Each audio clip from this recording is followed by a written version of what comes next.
But yeah, so first and foremost, I'm definitely glad to be here. And so thank you once again, Latanya, for this opportunity and being able to share with you guys just a little bit of information. I do want to make sure that, because we're all in here entrepreneurs and we have businesses and things that we're trying to accomplish, and I want to make sure that I do speak to those things as well and giving us some encouragement and some insight in those particular areas. One thing I have noticed is that obviously we all have different challenges, but I do know we all want to be successful in our businesses, right? And with that, it has challenges as well. So we can probably name a whole lot of different things that we're dealing with in our business right now that are lended to frustrations and things of that sort. And I've learned through what I'm going to share with you in this philosophy on how to overcome some of that stuff and not focus so much on the negatives and on the minors and try to see what it is that you can do to push yourself even further. The other thing that I've realized is that as an entrepreneur, and I'm married now 6 years, me and my wife, and we've been together 8 years now. And one of the things that was different between our relationship now and when we first started is when we first started together, you know, dating and all of that, I was employee minded. So like I grew up around people that they worked 30, 35 years, got a check, pension, that sort of thing. And so when she was saying that she wanted to be with a man that was in entrepreneurship, I'm like, no, I'm trying to do my 30 years. I'm about to sit when I get about 50, 60 and just relax the rest of my life like my granddad did. And so as time would go on, I began to change that thinking. And it really caused me to 100% want to get away from work. Like my wife was like, all right, hold on now, let's pace it just a little bit. Like I want you to be an entrepreneur, but let's get into it a little gradually. So I'm the person that's like, I'll spend $1,000 when we only got 1,100 to get something done. I'm that person. She comes with the financial background though, and she's like, wait, hold on. We need to have a little bit more than just $100 left in order to make the rest of this happen. And so sometimes it causes friction even with us. I'm like, I got this dream, I got this goal. Here's some things I want to deal with. And I feel like I have limitations, or I'm not making the money I want to make, or I'm not getting the support from different people that I want to get. And so again, we're going to kind of look at these things and see how it is that we can overcome some of these things. Now, I want to share a story with you, and I'm going to take you all the way back to my childhood. I like to start with this story because from this experience and these experiences is really where this philosophy came from. So growing up with my mother in particular, like when we were younger, we weren't exactly the most fortunate people. I mean, we, for lack of better words, were poor. You know, I mean, I can go home and on any given day, turn the lights on and the lights may not come on. Like flip the switch and the lights may not come on. Like it was common for me to pick up the phone and not hear a dial tone because the phone was always disconnected. I would open the refrigerator and it'd be bare. Maybe a jug of water and a thing of peanut butter or something like that. We had rodents in the house. We had roaches in the house. There's a lot of different struggles. My mother was on public assistance. All of the things that pointed to being poor. But every year around Christmas time, I had a glimmer of hope. I'm like, one thing is for sure. If we don't eat good the rest of the year, I know we're going to eat good on Christmas. Because grandma and granddad, they're going to make a nice little spread. We're going to go over their house and eat. The other thing that was guaranteed was I was going to get a couple of little toys. And I had a few brothers and sisters, and we all looked forward to that. But then last and finally, which was probably the most exciting thing for me, was getting new clothes. So growing up poor, we didn't have really a good functioning washing machine, so my clothes wasn't always clean.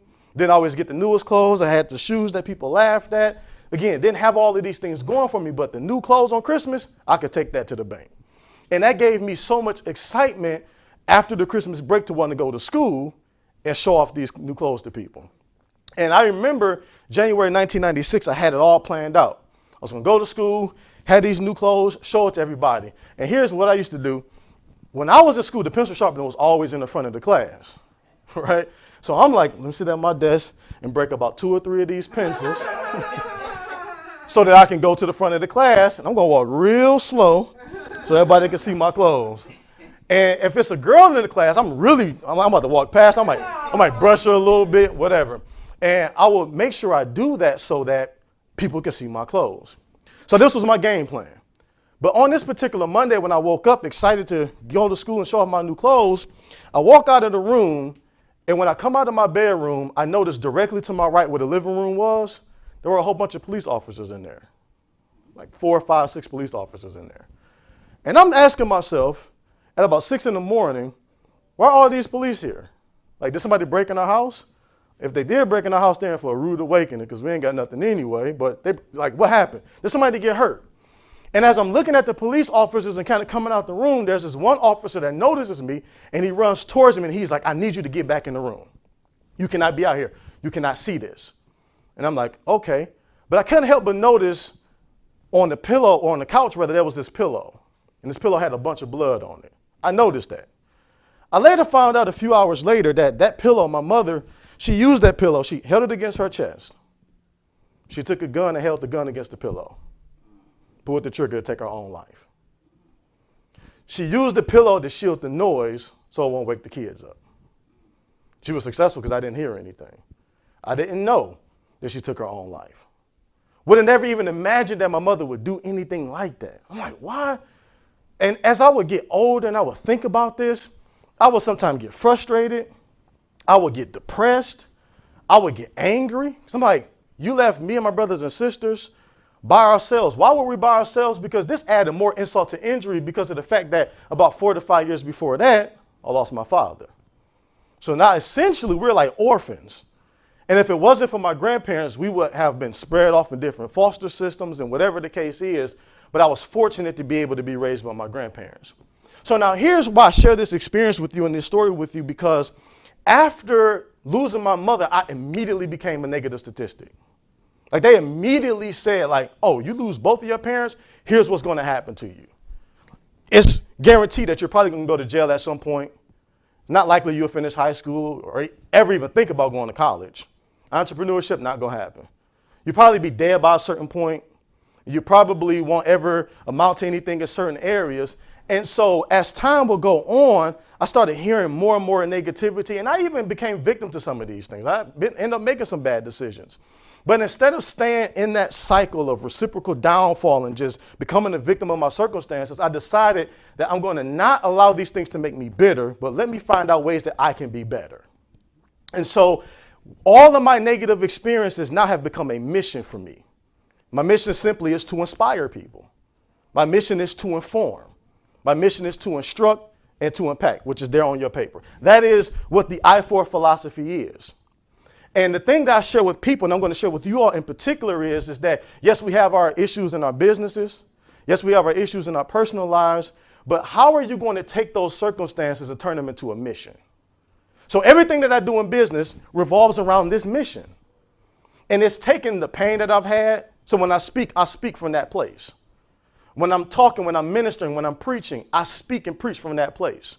When I'm serving people, when I'm looking out for people and trying to do what I can to help take people from where they are to where they want to be, I do it from that place of, I remember growing up without a father. I remember growing up without my mother. I remember all of the negative things that they said about me. And so I love encouraging people who are in situations where they are frustrated, where they are tired, where they don't see hope, where sometimes they feel like, I don't know if I'm going to be able to be successful. I don't know if this is going to work. I'm like, listen, I'm not trying to brag or boast, but everything they said I wouldn't be, I have become that and some. Like, they would never thought that I would be an author. I wrote multiple books. They would never imagine that. I'm thinking about times like I'm getting on airplanes and taking road trips and different things. And I'm like, I'm in another state speaking. And at one point I was doing television, had a radio show. Being on the news, feature on the news for doing something good and not something negative. Like, I wasn't on the news because I robbed somebody like they thought I would, or because I got caught with drugs or something like that. Or worse yet, I was dead. So I was making good news. I'm a father now. I'm a husband. I'm a pastor. All of the things that I am doing now, again, I put that stuff up there. I'm a coach. I'm helping people with their businesses and their lives and things of that sort. That stuff wasn't in the plan that they have for me. And so what are you doing with your life, your circumstances, your issues? How are you taking that and helping it to serve your mission? So the first thing I would say, if you're going to take notes as an entrepreneur, you want to make sure that you have a mission. You got to have a mission for what it is that you do. Have a mission for your business. Have a mission for your service. Have a mission that you want to accomplish, how it is that you want to impact and bless and benefit people. That's where it's going to all start at. I've learned this, that people don't connect necessarily to products and services. They connect to other people. So people connect to people. What makes Steve Jobs, like what made him so unique and so special? Like why do so many people have iPhones? Not because Apple was the most technical instruments or the most technical devices. It wasn't that it was the most expensive or the most elaborate things. I mean, like when you looked at the first Mac computer and even the makeup of an iPhone, it's pretty simple in comparison to some of the other things. But then you look at Steve Jobs, what made him so successful and people wanting to buy into what he had is that he made it personal. He looked at the computer landscape in his day and was like, I'm frustrated with what I see. And he would communicate that to people. He would say, I would notice when I go into houses of people who look like us, we don't have computers. Only these type of people have computers, and only these people are doing this. And so he would avail himself to people in such a way that he was transparent, and people start buying into that. They're like, I like his story. I like what he stands behind. Why did I share my story with you? Because it takes me, usually when we are speaking and selling stuff, we're up here and the customer is down here. The goal is to try to get as close to them as possible. So I'm like, I'm just a regular person. There's nothing special about me. There's nothing so unique about me that makes me any better than anybody else. What I'm doing, anybody I feel can do it. And so people connect to people. Your product is good. Your service is good. I'm pretty sure it is a wonderful thing. And I've interfaced with some of you guys, and I know what it is that you offer, and I know it's great. But what is going to make the difference is the people. I came in here a couple of weeks ago, met LaTanya, and it was the people aspect of her that made me want to connect. Then how people oriented you guys were. And I'm like, oh yeah, this is a nice group of people right here. And I didn't get a sense that people were in here like, oh, hey, I got this product and you really need this and this is going to take your life to the next level. We are building relationships. And after we build that relationship, if I got something that can help you and you got something that can help me, then let's make that happen. But let's be friends first. Let's be a team first. And we're making connections even outside of this setting. And that's what it's all about. So the first thing is to inspire. That's the first thing you want to do, inspire. What is it that you have? What is it that you're doing that is able to push people from where they are to where you want them to be? That's the ability to inspire. Inspiration is simply the ability to have an influence. Like I want you to respond a certain way to something I'm doing or something that I'm saying. And unfortunately, sometimes we sell ourselves short in this regard. We think maybe based on the competition that we see, we think maybe because we're starting off new in some areas, we think maybe because our business isn't as large as other people, we sometimes belittle who we are and don't embrace the influence that we do have.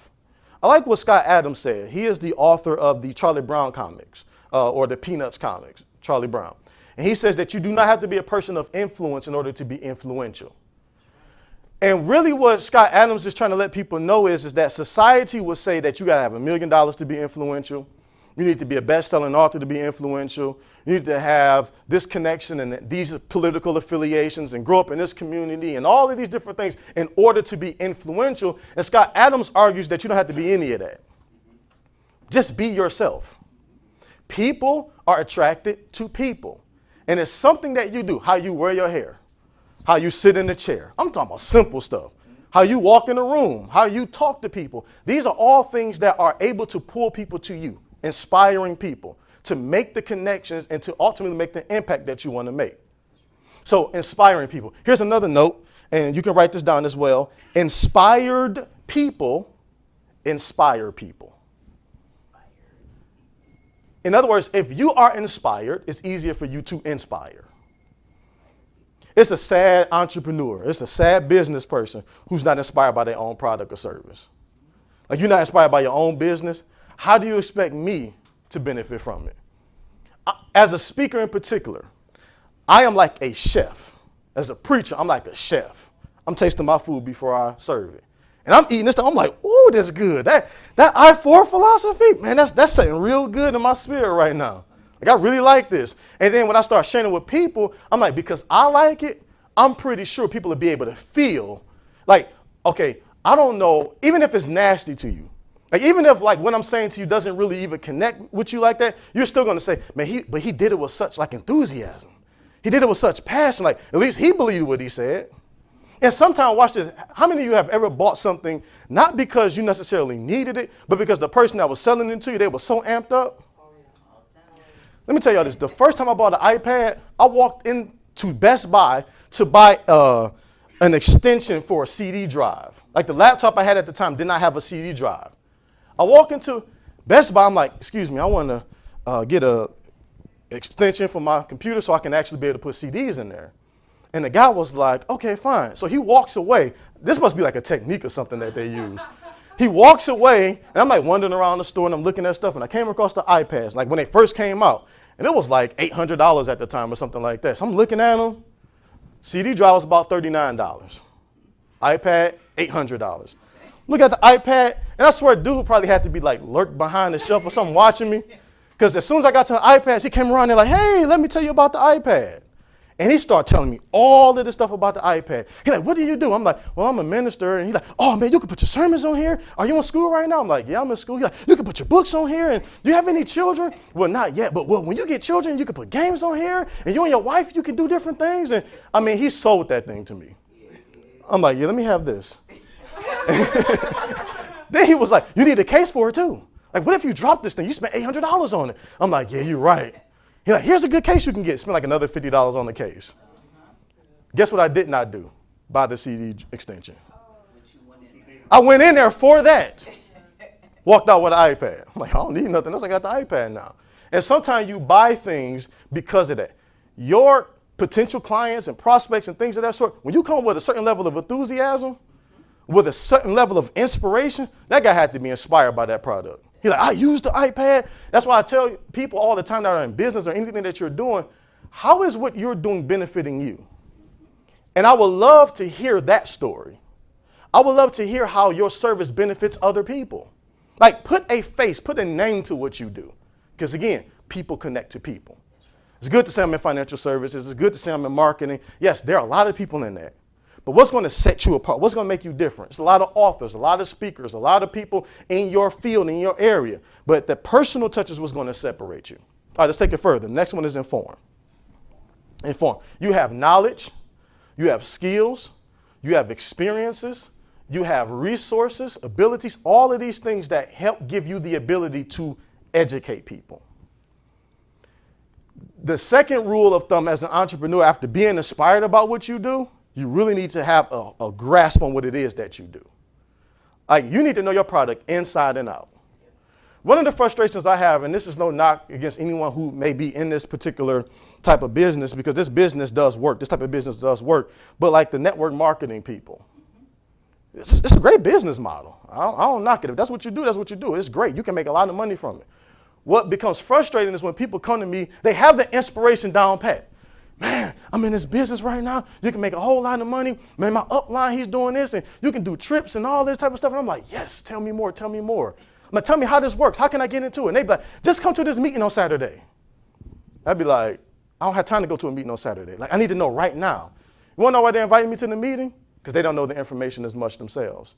And they need someone else to explain it for them. And that person is doing a real good job. And I've been to these meetings, and I heard the guy on the stage talk, and I'm sitting next to the guy that invited me like, why do I need to be on your team? I want to go get on that guy's team.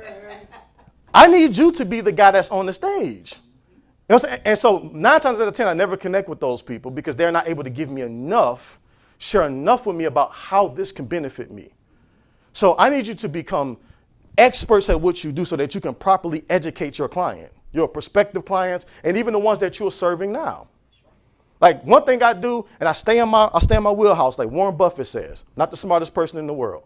Warren Buffett is worth over $75 billion. And he says, I'm not the smartest person in the world. He says, I'm actually only smart in spots. Like I got like a small little wheelhouse, but I stay in this little area right here. I stay around these spots. The issue with some of us is like, we're smart over here, we want to be good over here, and good over here. Warren Buffett said, find one thing and max it out. And this will get you the success that you want. So I speak, and I do everything that supports speaking. People are like, man, you should be in real estate. I probably could sell real estate. Not interested though. You know, DeAndre, can you sell Primerica for me? I may can get into that. It's going to allow me to speak more. I don't know. You know what I'm saying? But again, everything has to go around this philosophy. This is my mission. Everything that you do in your business, it needs to connect to that mission. I want to inspire people. I want to inform. I want to instruct. I want to impact. If it does not allow me to accomplish this mission, I'll leave it alone. Not that it's bad, It's just that it's not going to allow me to accomplish the mission that I want to accomplish. And I do what I do, how I do it. And I don't have to be everything to everyone. I just need to be one thing to one person. And that one person can do a whole lot of things for me, which I'll get into that in a minute. So information is good. And so write this down as well. Informed people inform people. In other words, if you are informed, if you are educated, you're able to educate, you're able to inform. As entrepreneurs in particular, what is one thing that we always do? We're always giving. We're always serving. We're always putting things out. We're always selling all these different things. We're always sharing information with people. It's so necessary that you get information put back into you so that you don't deplete what you're giving out. So I'm a coach, speaker coach in particular. Guess what else I do? I get coached as a speaker. So I have a coach who coaches me. As a pastor, I have a pastor. Like I'm doing Bible study, I'm doing sermons every week. Guess what I need to do? I need to sit back down and get this food back for myself as well. Everything that I give out, I do my best to try to get right back. I'm sitting in the session today, I'm giving you a lot of information. Tonight at 7:30, I have a mastermind call with my coaching community. Not the ones that I coach, but the people that coach me. So I can keep staying sharp. So that's why I'm reading books. That's why I'm at personal development sessions. That's why I'm in settings like this. That's why I go to conferences and seminars and different things, and I'm listening to podcasts. And even if I'm watching TV, I'm trying to watch something that I can learn. If I'm on social media, which some of us are, I'm not on social media just looking at stuff. I'm trying to learn. I have people that I'm specific, like I have certain people notified. You know, they be like, Deontay, you got all of these friend requests, you get all of these messages. I'm not on here for that. Yeah, I'll get to that when I get to it. But right now I'm trying to focus on this because I need to be informed so that I can be able to inform people. Now, again, you have all this information, knowledge, and skills, and that is good. You need to be able to share it. Your product needs to be able to be shared in such a way that it appeals to people and they get an understanding of it and that they can see the value in it. But I've learned that information, if it's not properly applied, or if you don't tell me how to apply the information, it has a very high likelihood that it will become useless. That's where the instruct comes in. So information tells you how you can get from here to there, or it tells you rather that you can go from here to here. Information says this business can blow you up. Information tells you that you can do this and you can have this and you can be all of these things, but instruction tells you step by step how to do it.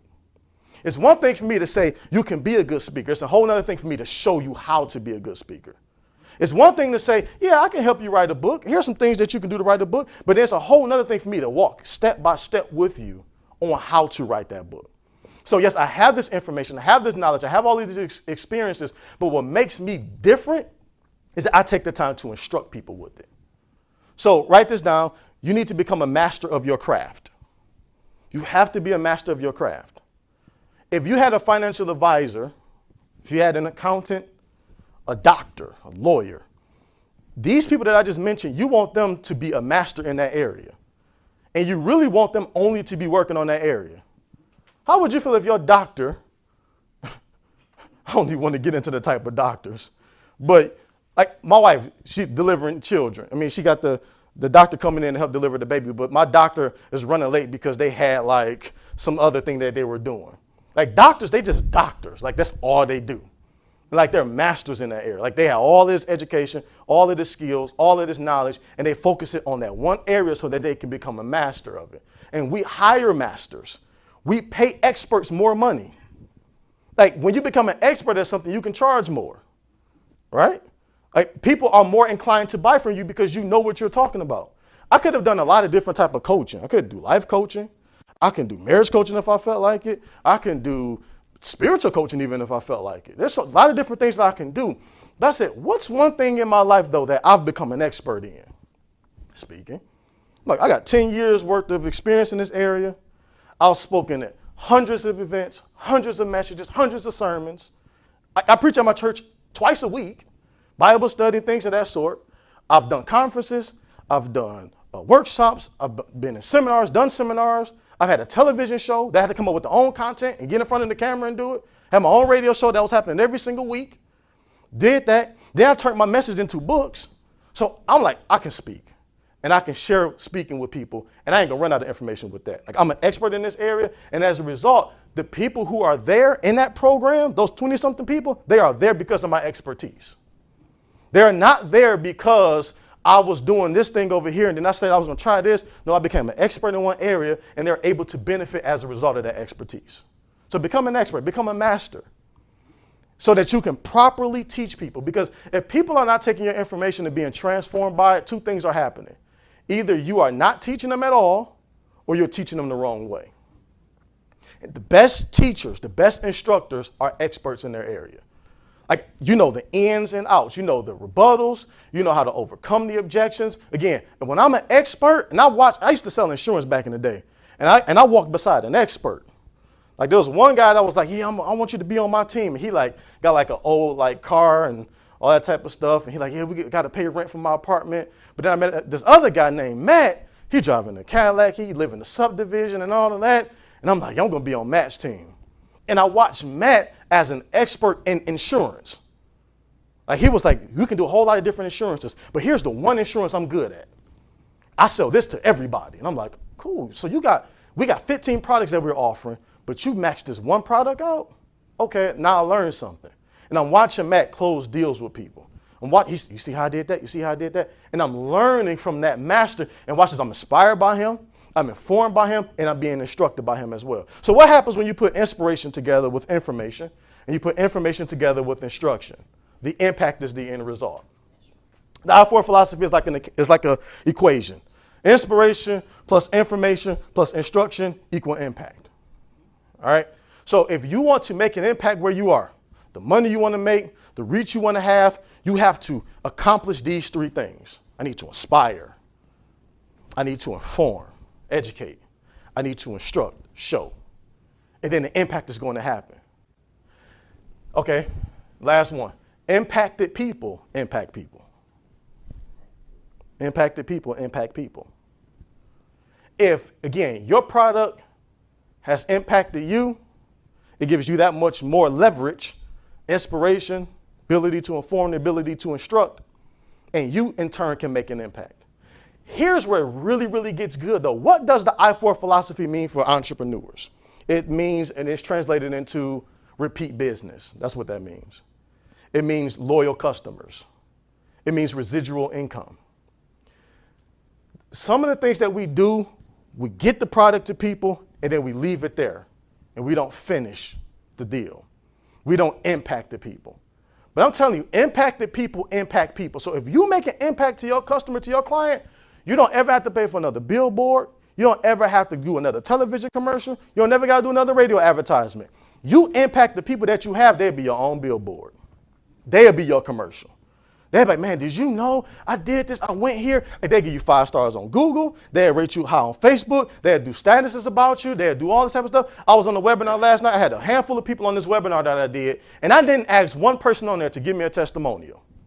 But before I got off of there, they was tagging me in posts. Oh my God, I'm so glad I got on this webinar. It was my own little advertisement. Guess what happened after that? People inboxed me like, I missed the webinar. What happened? Do you got the recording? Absolutely, I do. And I'll send you the same invoice like everybody else got. And then you get to be a part of the next one. Then you can be a part of this because, again, I impacted them.